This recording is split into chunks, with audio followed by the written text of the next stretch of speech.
Hello, everyone. How are we? That wasn't a rhetorical question. You can tell me how you are later. Thank you, everyone, for coming today. If I could get everybody out the back to come and start finding your seats.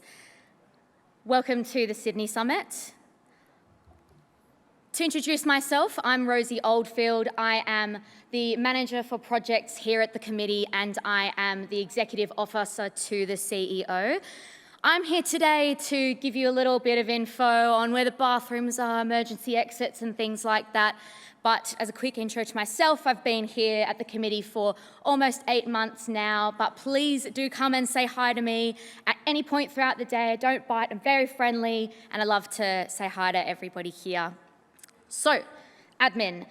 In the event of emergency exits are over here to your left and right.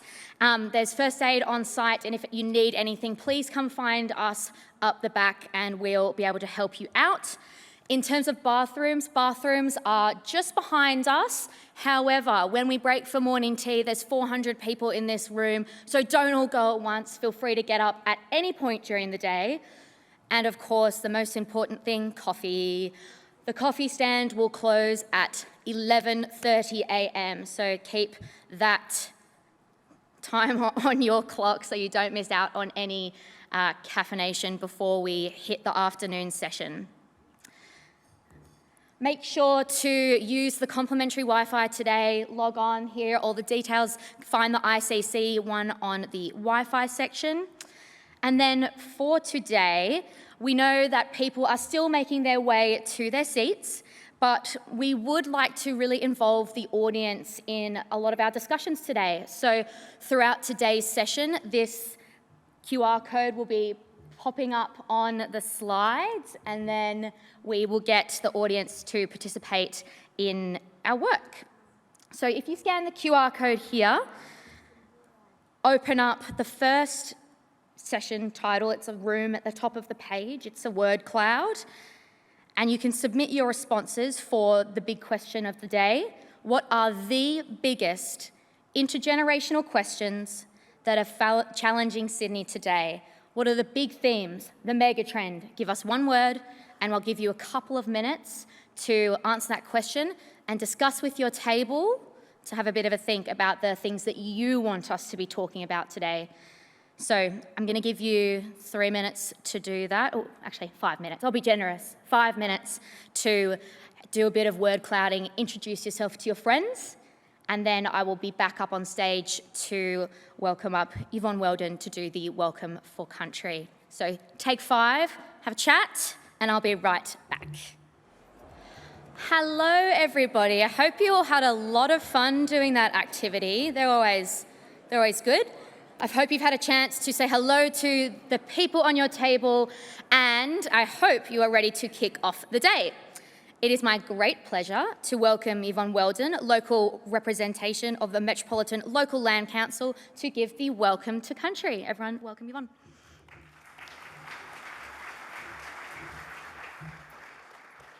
Good morning, ladies and gentlemen, sisters and brothers. As was said, my name is Yvonne Weldon. I'm a Wiradjuri woman from Cowra here in New South Wales. From the waters of the Clare, which later became known as the Lachlan, and of the Murrumbidgee Rivers. I am a representative of the Metropolitan Local Aboriginal Land Council, who are the culture authority under the Aboriginal Land Rights Act for the land we're gathered on. I would like to pay my respects to all elders past and present, to all First Nations, to you, and the ancestors of the lands that you've travelled from. Our boundaries are written into the earth's natural landscapes. The boundaries of the Eora are the Hawkes River in the north, the Nepean in the west, and the Georges River in the south.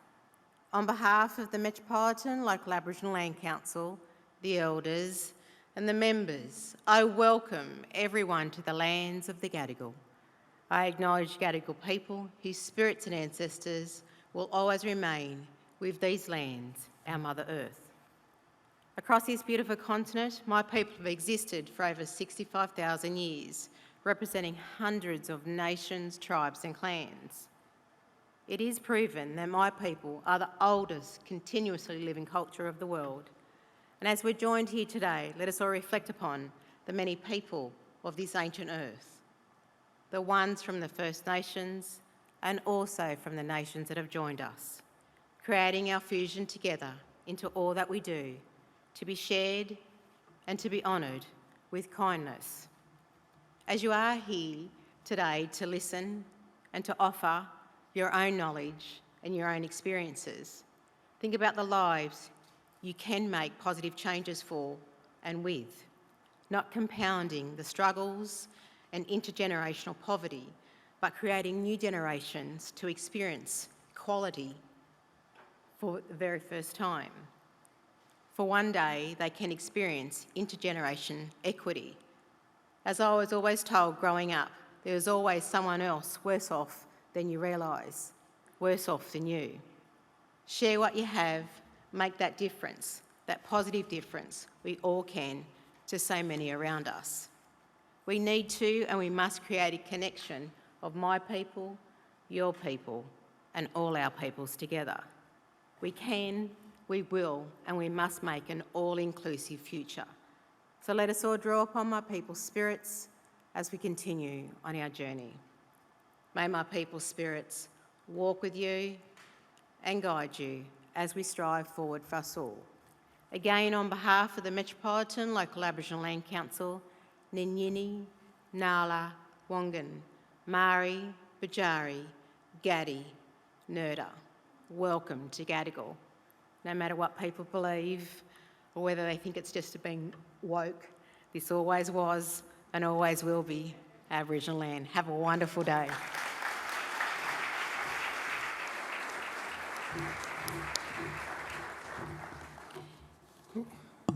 Thank you, Yvonne. And welcome everybody to the Sydney Summit for 2024. I'd like to acknowledge the traditional owners of the land that we're meeting on, the Gadigal people of the Eora Nation, and pay my respects to elders past and present as well. My name is Eamon Waterford, as you can see on the screen. I'm the CEO of the Committee for Sydney. I also want to reflect on the original invitation that was contained in the Uluru Statement from the Heart. Voice, yes, but also truth and treaty. Many of us accepted this three-part invitation, and despite the outcome of the referendum, the Committee for Sydney will continue to work to reconcile Sydney with our First Nations population. Treasurer, Minister Jackson, secretaries, our international guest, Jacob Ellis, members, future leaders, friends, colleagues. This is my first summit as CEO, and I'm so thrilled that you've taken time out of your day to be here with us. The Sydney Summit kicks the year off for us and for the city. It sets the agenda for the year to come. And today, we're talking about intergenerational Sydney. This means asking questions like, what kind of city are we building for future generations? How do we ensure that decisions made today make Sydney a more prosperous, equitable and sustainable city over coming decades? And how do we ensure that future generations are better off than ones that have come before them? We're in a critical moment for answering those questions. The challenges of housing unaffordability and climate change will be with us for decades, but the seeds of solving them need to be sown right now. Over the past year, the committee has been driving public debates on housing, climate change, the energy transition, the need to continue to invest in Western Sydney and bring culture and vibrancy into our everyday lives. Today's conversation are the next step, with you, our audience, and co-collaborators, sometimes co-conspirators.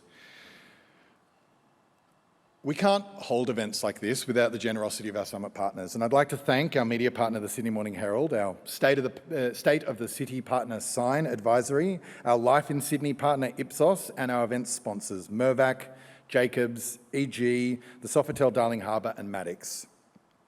In addition to our event partners, I'd also like to thank our Innovation Fund partners and our Global Pathways partner who support our entire research program. You can see them on the screen. I'm very pleased to welcome Arcadis to this group. With your support, our policy work continues to grow. Which is a good segue into something I want to just mention before we dive into the content for today, that we've reached a milestone this year. The committee has been undertaking research since 1998, focused on the long-term challenges and opportunities facing Sydney. And in recognition of that, last month, the federal government officially accredited the Committee for Sydney as an approved research institute. They recognised us as an organisation that produces nationally significant, scientifically robust research. What does this mean? Well, we remain an independent, member-based think tank. Our model of working with Sydney's most important institutions and businesses will not change. But this is a huge opportunity for the committee and has a potential to support an expanded research program.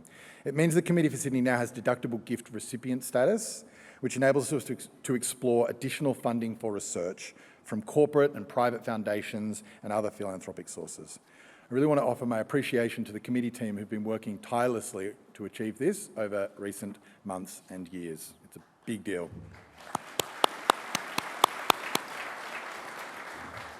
So, to the focus for today. Over recent months, the committee team and our board have been thinking deeply about our long-term agenda for Sydney.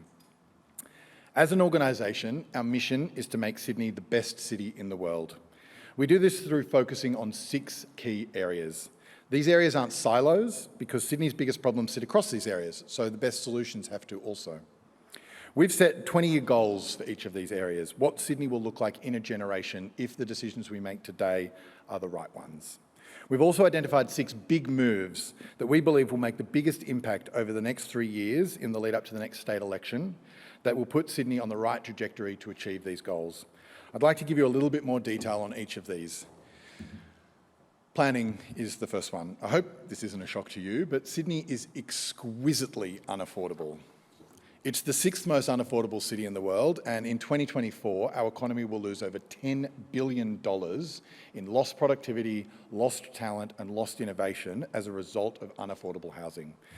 The cost of housing detached from wages about 20 years ago, and it hasn't looked back. If we don't tackle this problem, we hollow the city out. Simply put, our economic and social success hinges on getting this right. These are our goals in the housing space. At the core is our mantra. We need to do a lot of density and we need to do it well.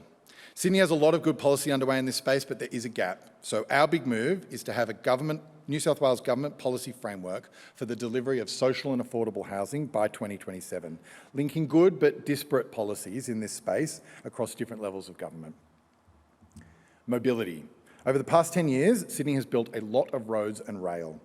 The committee celebrates this and the commitment to continue delivering Metro West, the Parramatta Light Rail, the review of buses that's currently underway. However, we must keep building because if we don't shift more people to sustainable transport modes, Sydney won't cope with a growing population. But if we succeed, Sydney will be a city where getting around via sustainable transport is quick, easy and enjoyable, while freight is delivered efficiently, resulting in streets that are freed up as public spaces. Our big move for this is a mode share target, an overarching aim that shifts trips to sustainable transport that cascades down to all levels of government. Resilience. There's been 12 natural disasters in Greater Sydney since 2020. That's 3 every single year, just in Sydney alone. 2023 was the hottest year on record, and the 11th of January, just last month, was the muggiest day that Sydney has ever experienced, although I suspect today might give it a run for its money. We have to stay the course on decarbonising our economy, but Sydney is already experiencing the consequences of climate change. So, our big move is focused on the dual tension of climate change mitigation and adaptation. Please don't worry about all the words on here, we'll share it with you later. Next, I want to talk about the economy. Sydney experienced uninterrupted economic growth from 1850 to 2019.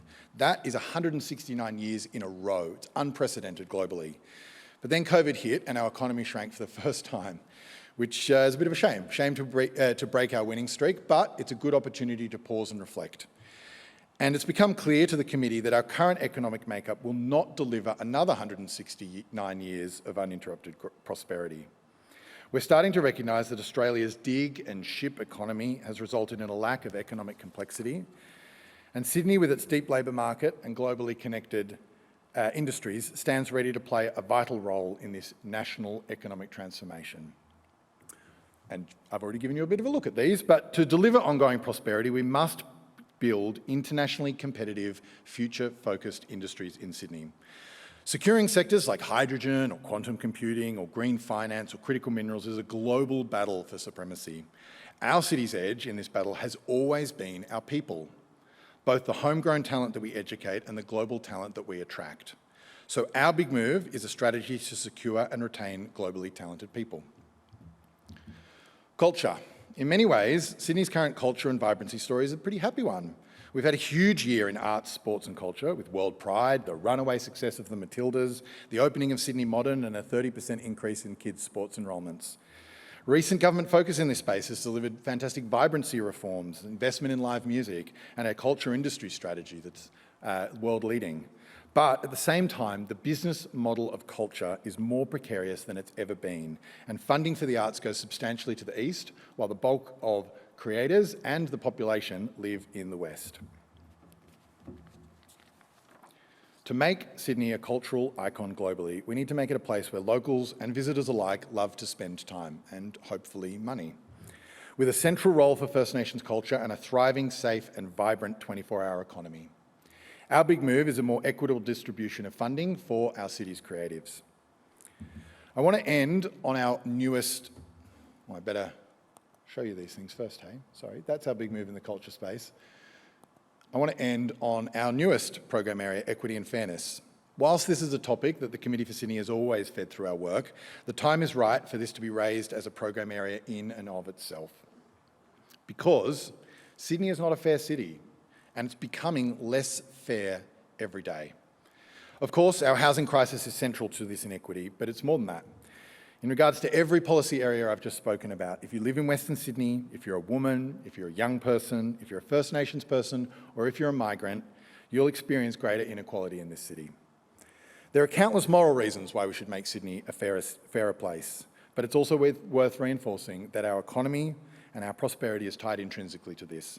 If we can't keep young, smart people here, and if newly arrived migrants don't feel welcome here, our economy will grind to a juddering stop. So there are 4 economy and fairness areas that we'll initially be focusing on. Intergenerational equity, topic of today's event, tick. Geographic equity, where everyone can access the things that make for a good life regardless of their postcode. Gender equity, ensuring that Sydney empowers women, girls and gender diverse people. And a city for all, where First Nations and diverse cultures, beliefs and traditions are respected and included. For our big move, achieving this requires a wellbeing budget framework for New South Wales, so we measure what matters. So that's our agenda for Sydney. It's a small piece of work. Hopefully we can knock it off this year and talk about other things next year, but I suspect we might be coming back and having a chat about this next year. I'm excited to share this with you and to continue a conversation over coming hours, days, weeks, months and years about how we make Sydney the best city in the world. Thank you.